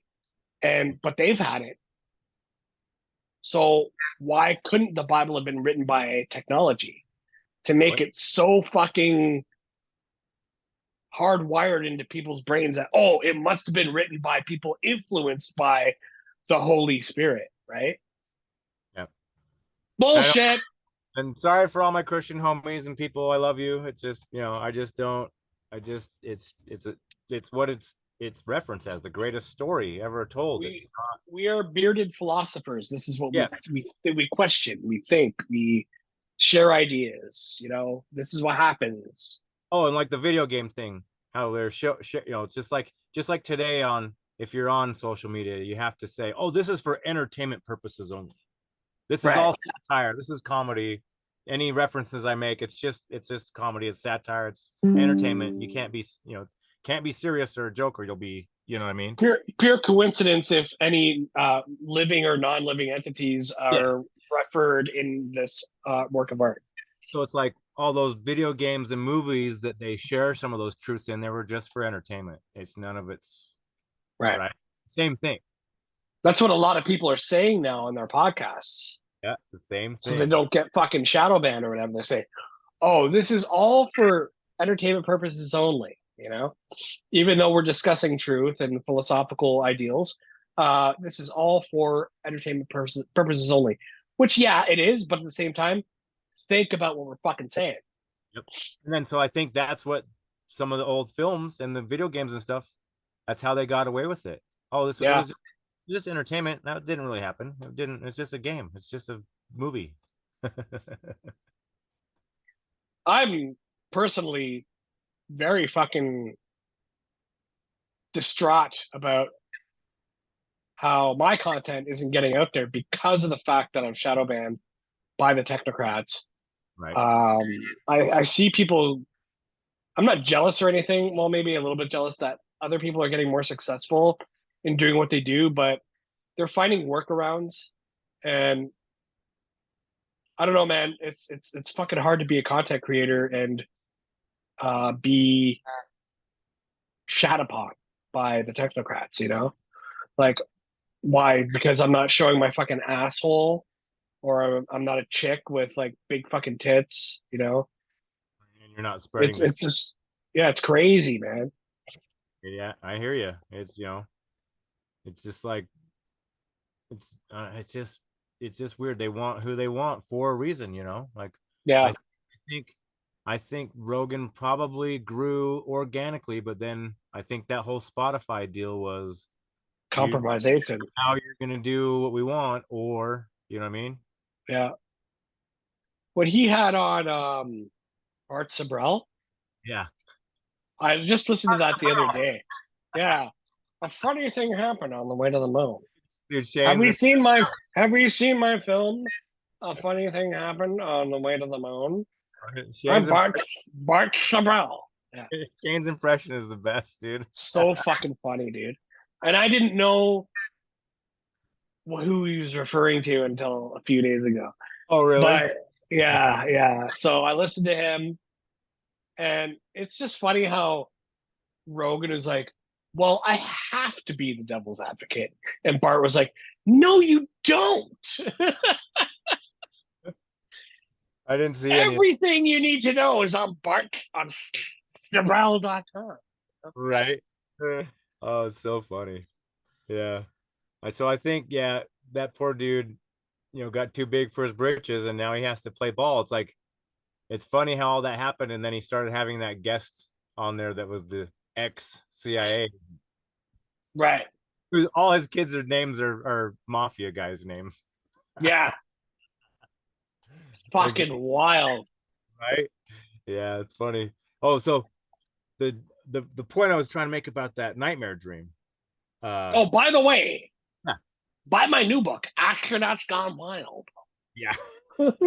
You can get it on Chabrel.com, as well as my film, A Funny Thing Happened on the Way to the Moon. So great. I'm trying to one up Snake here. So that point I was trying to make with that nightmare dream, that sound, that frequency. So I had a dream of Pan the other night, like, Okay. and the bestial looking Pan, like with like a almost a buffalo head with the horns and stuff, and like he was big. And so the dream started out, uh, we're in this trailer, like like a white trash trailer, a single wide that my dad's buddy used to live in. Yeah. And we would go down there sometimes as kids when we were real young, like 15, 14, like freshman, sophomore year. Spring break was really big down in St. George. And he had a trailer and would live down there. And so we went down there a few times for spring break. And then I went there with my dad and visited this dude all the time. And uh, like the one time we went down for spring break, we were all seniors. One of our buddies had a fake ID, and we go down there and drag his ass into Mesquite, Nevada, which is just over the border, buy a keg and stuff, and we're getting rowdy down there. And the dream starts out with that frequency, that vibration, and like I said, I haven't heard this since I was a kid. It's been at least 30 years, and I'm like, what the hell? And it's this thing, and I'm looking like the trailer. It's kind of flipped. It's like the upside down. It's kind of backwards, but not. The trailer's like still the same way, but how the couch is facing the opposite way. And I'm staring at him, and he's behind like the counter, like in the sink, and he's just like, and it's like him making the noise, but and his mouth's open like he's screaming, but it's not. It's like I said, it's like I can feel it more than I can hear it. You know what I mean? It's like Right. all senses, and it's like he's pissed. And this was when, this was a year and a half, 2 years ago, when I was kind of getting back into the Christian thing, and I'm really praying and trying to figure out, God, show yourself to me. If it's Yeshua, show yourself to me. Like what's going on? And then I have this fucking dream, and he's like just, and then I'm just like, what is? And I didn't know what to do. And then next thing I know, it skips to he's sitting on the couch next to me. I mean, just laid back, you know, leg up on his thing, like, and and he's all nice as shit, like, hey, bro. And we're having this conversation, like just two dudes like me and you having a conversation. Right, right. I don't remember what was said in the conversation, what it was. Like, I've, I've meditated and had some prayers to, like, I don't, annul any agreements I made or whatever, or anything, revoke, anything I agreed to or, made a deal with in my No subconscious. thanks. It doesn't apply. Like, I ain't accepting Yeah. it, because I don't know what, all of a sudden it was like, and then I woke up and it was just so vivid. And then I went to the internet and scanned, I put in Pan and looked at some illustrations. It's like, oh, that one's pretty damn close. Like, it was just like, holy shit. And it was just like, he's the Pied Piper, he's the trickster, he's the this about music and stuff. And it's just like, yeah, it was an intense, super, another one of those, like, I don't know what to do with it. What do I do with it? And my wife, we got a few books of dreams and stuff, and she decodes them and stuff and finds some cool shit in there. She's a Wiccan and into all that. And then my grandmother that just passed, she was a reader. She'd read your palm, hypnotize people to quit smoking, give them all sorts of different readings, do their numbers, do their stars, do all their astrology and all their different stuff. And so when she passed, we copped a bunch of her books. So I have a huge library on a bunch of this stuff I gotta really look into. I'm excited, Yeah. but What it's do you like, think though, man? Like I mean, like there's always people that say there's one true fucking path, but it's like it can't be just one way, you know what I mean? Because I always think that when somebody claims it's one way, like one way, my way or the highway, I think that's what starts wars, right? yep. So I just heard a great quote. I can't remember who said it. I wrote the name down. I can't remember, but it's trust the person searching for the truth, not the person who tells you they've found it. Right, right.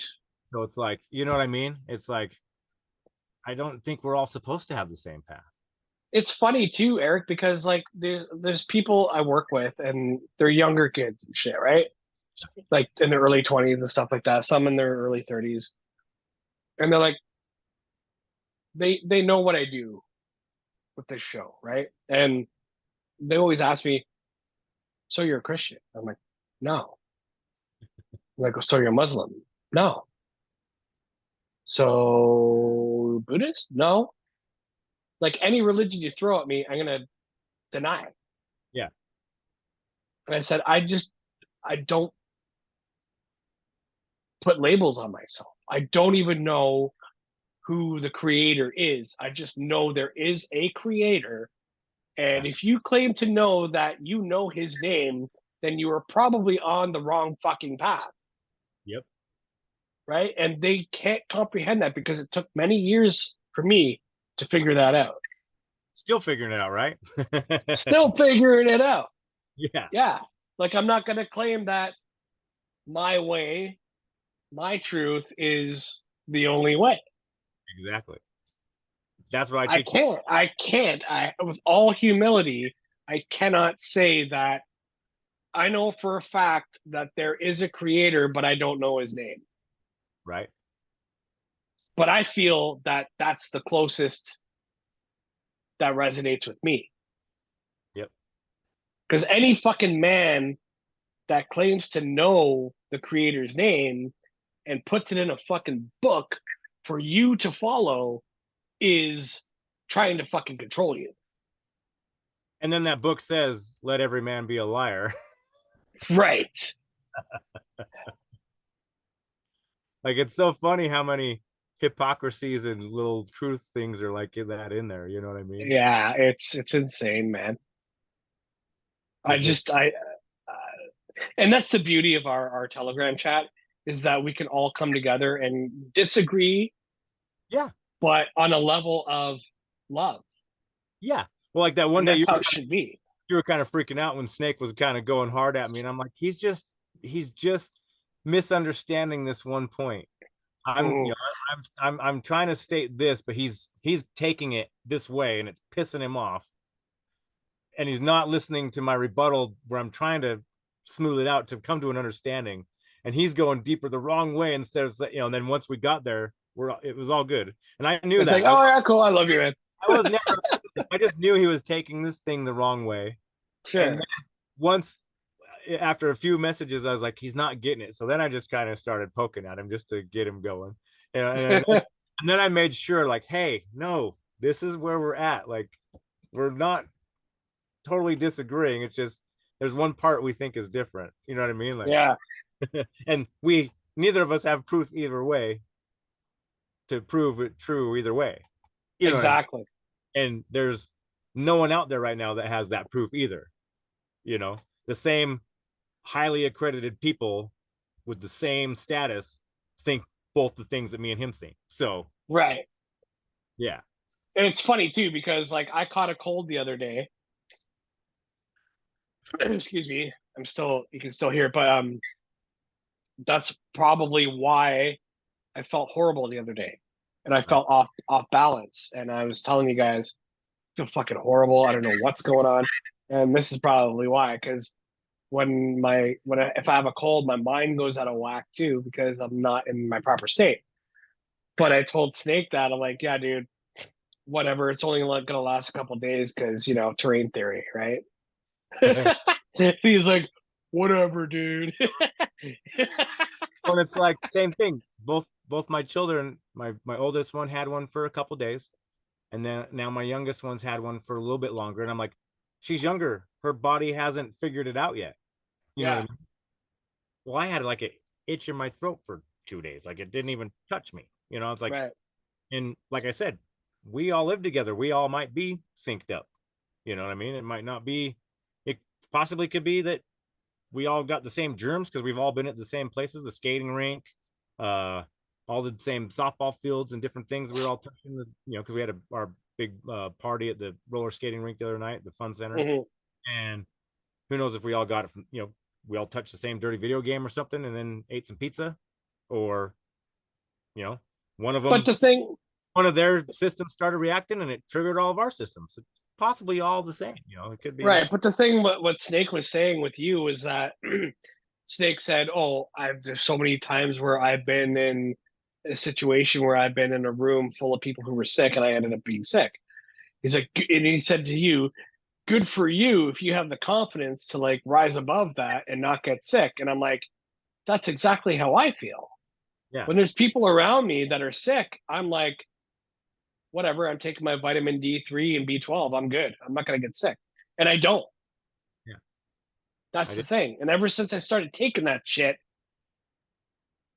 if I got the cold that I have right now, back then, before I started taking that, I would be deathly ill for like 2 weeks. Right. You know what I mean? So there's a big difference with terrain theory and germ theory. I have to say, Snake, I love you, but I disagree with you. We love each other. Like, yeah, that's another thing too. We were talking about one thing I love. Shout out to our buddy Rob Noken in Disorganized Productions. He's such a badass. Oh yeah. I love his. They say they only know or have explored 5% of the ocean. Well, how do they know it's 5% if they haven't explored it all? Right? It's such a spot on thing. And then it's like fucking obvious though, right? It's like what you were talking about with the Shadowrun. Like I said, I didn't know some of the other stuff, but I played that one game, and that's in that fighting in the kind of the first person, third person shooter game. You get to choose an elf, a dwarf, an orc, or whatever. I had different powers and stuff. Well, look what's going on right now with the Euphrates kind of drying up. All these earthquakes, these big crevasses have been opening up. You know what I mean? I'm waiting, and I'm sure you, Snake, Rob, Pumpkin, everybody in the chat have been waiting for something fucking big to happen. Yeah. That's gonna fucking literally change everything, everybody's perspectives, shatter the illusion of religion, shatter the fucking illusion of aliens, everything. There's going to be something that's going to happen where we don't know what the fuck is what anymore. And honestly, I think it's a slow drip that it's actually happening. Yeah. So the Mayan calendar, everyone's freaking out. Oh, the apocalypse, the end of the world, 2012. And it's like, no, apocalypse means unveiling. It means, what's been happening since 2012, but the unveiling. Right. All the truth's been coming to light about all the politics and all the religious stuff and all like everything. You know what I mean? It's up to us. We're the ones that manifest. That's why they want us all disconnected and depressed and anxious and fearful, because we're the ones that either create the new positive badass heaven world we live in, or we turn it to Armageddon and destroy ourselves. Yeah. You know what I mean? Do you think any of this was possible without social media or internet? No. Or do you think it just rapidly excelled us into where we're supposed to go? Because we're all connecting minds now, right? Yeah. And so it's like, that's that, that's that fine line, was it created for us to connect to, did it, and that's the AI, did we create it, or did it have us create it? Right. And so was the internet, did we create it, or was it something that was instilled in us to create? And I just say either way, enjoy the fucking ride. Exactly. Because I'm enjoying it. You know what I mean? It's not the destination, enjoy the trip. You know what I mean? Like, that's what I said to Snake too. I said, because he was like, fuck spoilers, man. I hate fucking spoilers. But I said, it's about the journey, not the destination, right? Because people could like tell me exactly what's going to happen in the movie. I'm like, oh, it's okay. Spoiler. It's okay. Don't worry. I'll watch it for myself and I'll enjoy the ride because that's exactly what I'm doing with my life. Like, I don't give a shit. I'm sitting here drinking, smoking, having conversations with fucking awesome people. And that's the fucking best part about it. Yeah, Whatever happens in the end happens. I yeah. have no fucking control over that shit. And that's the other thing too. Like, just because someone gives you a spoiler alert, it's their perspective. That doesn't mean that's what you're gonna see. It doesn't mean that's how you're gonna perceive it. They might be like, "Oh, it was like this and that," and then you watch like, "Well, actually, I thought it was kind of like this and that." I see kind of what they're saying. Right. It was different for me. Like, you know what I mean? So it's This like is I why I like the never movies. I like the movies that when it ends, you're sitting there thinking like, what the fuck just happened? And it leaves it it makes your imagination interpret what happened.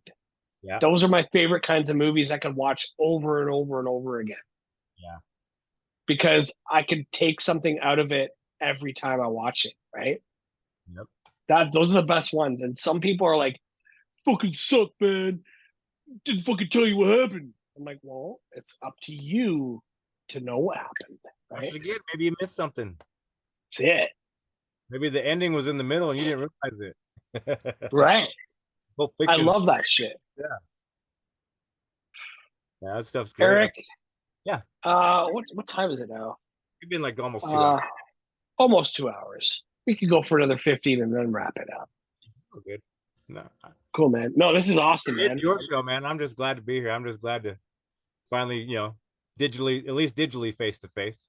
Right. Well, that's my whole thing with everybody I have on. It's like I wish you were in person right now, but this is the best that we have. You know what I'm saying? Yeah. And I'm kind of bummed about the drama between Tyler and Ben, but I mean, it is what it is. Hopefully they can move on. I'm gonna stay out of it. It's not, I don't give a shit. I hope Ben succeeds and gets his spot in Montana, because that'd be close enough for you to come down and we could all meet and have a sweet campfire at Ben's spot in Montana. Dude, Like, how the awesome! Montana mountains, dude. God, Yeah, I've it'd been in be Montana. so beautiful. It's amazing, dude. I was just thinking about that the other day because a lot of us in different chats and stuff. Oh, it'd be so cool to meet up finally. Have a hug and you know just hang Once out. we all learn how to astro travel without Neuralink, then we'll be good. Yeah. Well, I did it with Salvia. It was the one time I did it. Oh, tell me about your salvia experience. Oh, it was on my birthday. I'm trying to think it was like my 23rd, 24th, because my knee was jacked up. I'd blown my knee out. I'd hurt my knee twice snowboarding, and then it finally, when I thought it was healed and I was playing basketball, and I used to be able to dunk a volleyball, and I squoze a regular ball over the hoop twice. I wouldn't call it a dunk. It was a white man wish he could dunk. And Don't you know white men can't jump?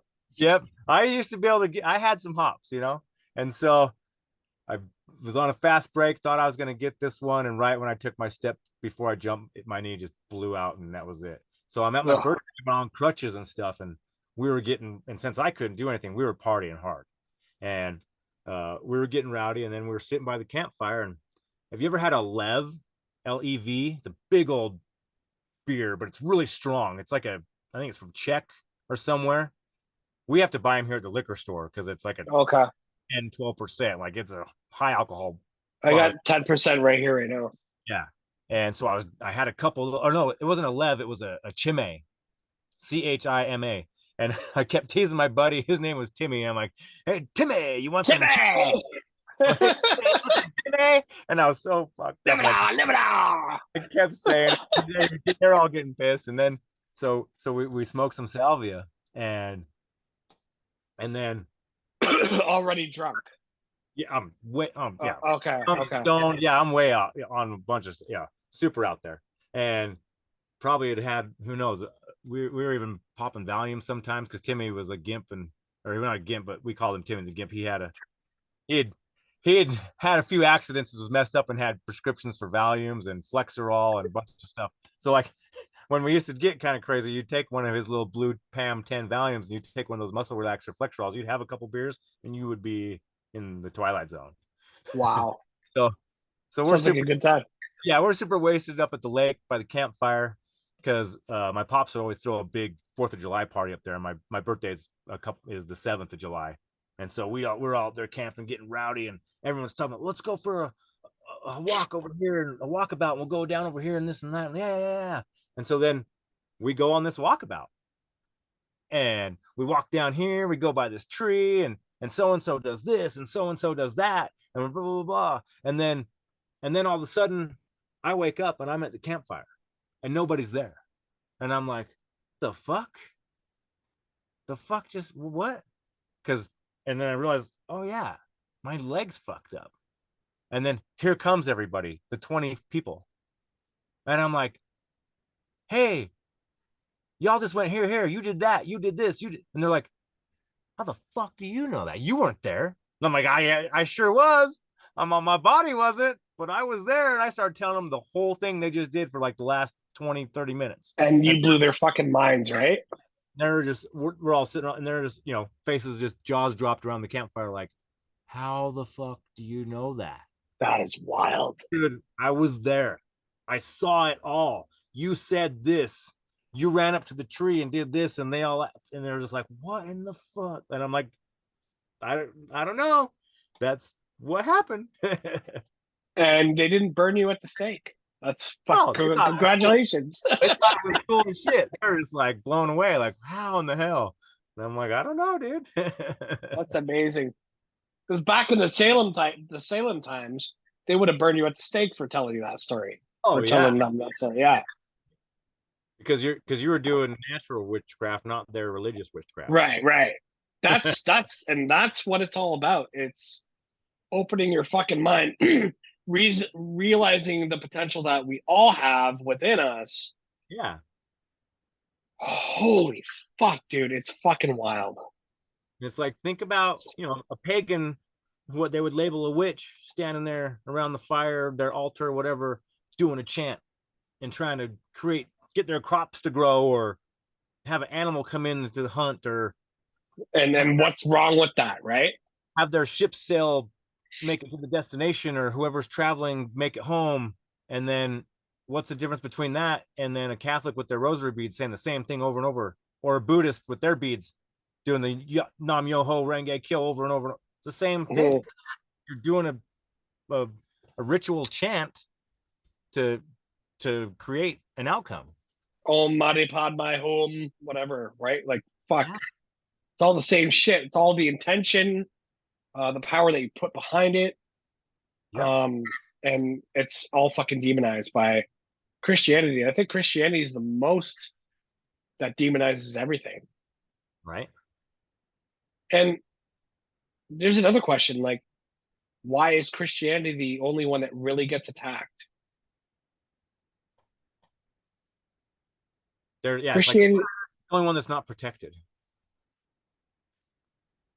I just don't understand, like, because you have like Triple E, and you got Eddie Bravo, and you got all these fucking guys, and you got all these people, all these podcasters like protecting Christianity right now, right? They're all jumping on the bandwagon of Christianity, but at the same time, it's like, why protect Christianity when they've been demonizing everything?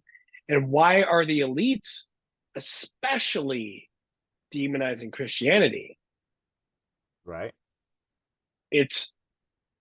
That's something I've been battling with. Well, then it's like almost like another, just one of their setups there.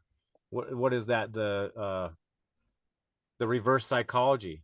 If we present to them that we're worshiping Satan, which is just all Satan, the word of Satan just means the adversary, the enemy of who they want to work, they'll worship that other opposite one. That's actually the one we want them to worship. Mm-hmm. That reverse psychology. But at the end of the day, are anybody like you and I worshiping anything? Right. Like that's the thing. I don't really worship anything. I pray the Most High. That's who I pray. I say the Most High, whatever that means. But that's like another thing in the Bible I've always had an issue with. It clearly says, let us make man in our image. It's plural. Yeah. Clearly plural. And they all argue, and now the new thing that's come up, well, it's because it's God talking to Jesus. Oh, okay. Yeah. And it's like, well, when you read that story of creation, everything gets created first, the angels and everything else. Like, how come the creation of us couldn't have been handed down to the, the pantheon of the 12 birth mothers and birth gods that were, Well, also in the New Testament,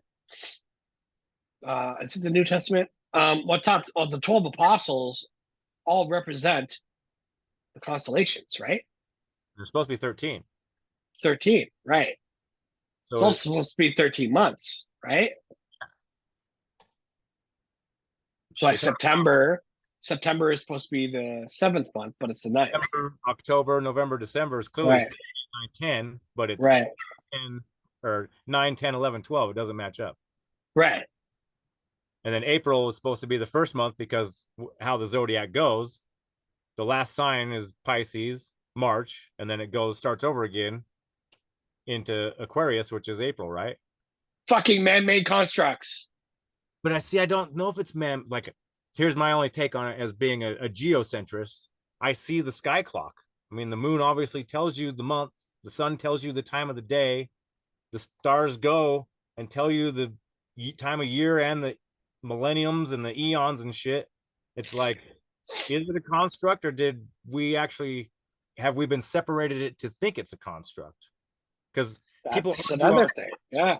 Argue on that 13-month counter. Well, it still doesn't line up. Well, there wasn't the extra day, and that was April Fool's Day, to celebrate. We made it through another year, and we're going to act a fool and celebrate and have a good time, and then we'll get back to it tomorrow.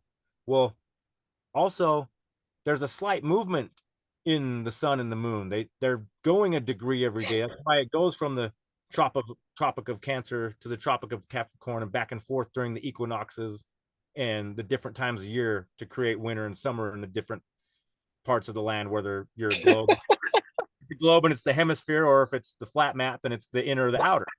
So they probably knew that tiny bit of degree that it would rotate all the time. And like I said, they've disconnected us from that, not only to be disconnected from that we are on a creation, that we're disconnected from a creator, we're disconnected from the seasons. So before then, not only were our bodies in tune with the seasons and the nature, we're in tune with what's growing at that time and eating what's fresh and growing in that season, and then moving on to the next one. So you have a balanced diet because you're not eating the same shit all year round from the supermarket that's always available. And right. so you're eating on a more natural. You don't care about what's natural because you're getting your provisions from your local fucking supermarket who has the worst fucking produce available.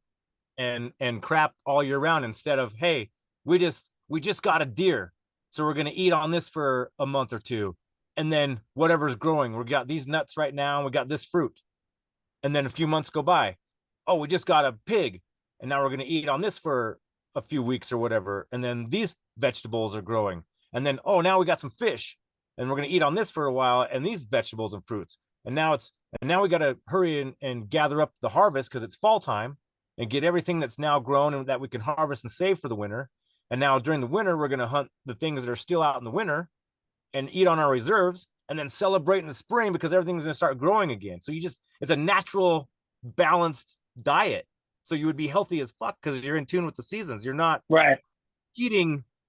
Like, I got one kid that he eats apples every day. It's like, that's probably not that good for you. Right. You eat an apple a few days and then eat some oranges and then eat some strawberry. You should change it up. I eat a fucking apple and I got diarrhea. Right? It's like, fuck. I eat food that's supposed to be fucking good for me and I'm shit my fucking insides out. Right. Fucking sucks. And that's the other thing too. Oh, it's organic. Well, that organic tree is just on this side of the fence from the non-organic tree. You don't think any of that shit blows over in the wind and right? And you can't wash it off. So why was the fact that Eve eating from the fucking tree of knowledge of good and evil was a bad thing if apples give me diarrhea. You know what I mean? I don't think it was an apple. I think it was a mushroom. Oh, it could have been just like fucking Mormons, right? I think it was a mushroom. Eric, Yeah, I love you, been bro. fucking fantastic conversation. Super fucking amazing. Let my audience know where they can find you, please. Yeah, it's just my name, Eric Finnäs, on Instagram and Facebook. And then same thing, my name. If you want to check out my SoundCloud, I got some music up there. If you're into Badass music. hip hop, it's all my friends make the beats and we write it, and we used to get rowdy.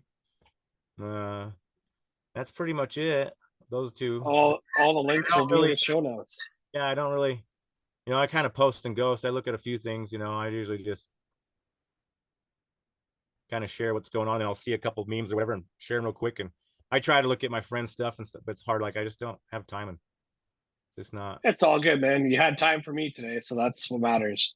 And I try to catch up with our chat, but it's been so busy lately. Dude, like I will like 4 or 5 days behind. Like, I love it. There's only like 28, 29 people in there, and I will fucking have my coffee and smokes in the morning and put that shit on play, and it's like I'm listening to a new podcast. oh, I love doing that. I'll put my headphones in and play all the voice ones, and it's like, oh, I want to respond to that. I want to respond. I know. I love it. I love it. Yeah. But yeah, dude, thanks for having me. I want to just shout out my awesome wife and my children. My wife's such a badass, and so thankful for her, and just love my kids. And yeah, man. Absolutely. Has a blessed Appreciate night. your time, brother. Man. We'll talk soon. Peace and love, homie. Always.